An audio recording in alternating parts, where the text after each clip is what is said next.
วใจยังจำเก็บถ้อยคำดีๆเอาไว้บอกเคยลื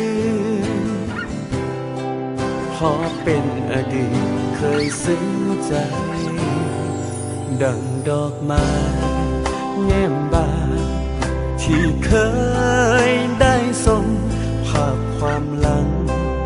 สองเฮาอย่างน้อยก็สุขใจแม้เจ้าจะเคียงข้างใครในความจริงเพราะเจ้านั้นเป็นหางแท้จึงบอกแปลกใจคิดว่าใครๆคงเป็นเหมือนกัน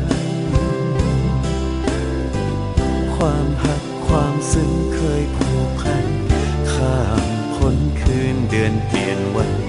แต่ในความฝันนั้นมีดวงใจในวันนี้สถานีก็แม่นสวนนาสวนแจของเมืองมกเจ้าเนาะเป็นสถานที่ที่กว้างขวางที่สุดอยู่ในเมืองมกเจ้าและสวนทรายนี้มันก็เป็นสวนทรายที่ขึ้นสื่อของเมืองมกเจ้าถ้าไปมาหอดมกเจ้าแล้วบ่หอดสวนทรายหรือว่าสวนแจแห่งนี้ถือว่าบ่มาหอดมกเจ้า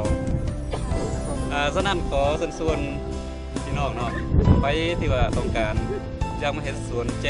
มกเจ้าหรือก็ขอเชิญมาที่เมืองมกเจ้า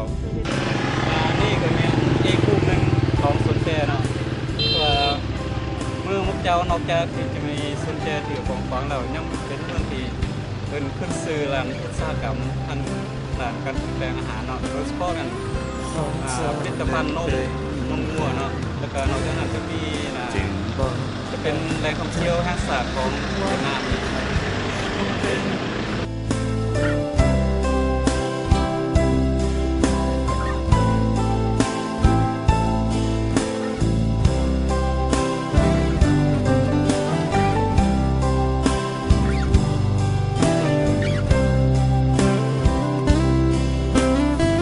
เพราะเจ้านั้นเป็นหางแท้จึงบอกแปลกใจคิดว่าใครๆคงเป็นเหมือนกันความหักความซึ้งเคยผูกพันข้ามพ้นคืนเดือนเปลี่ยนวัน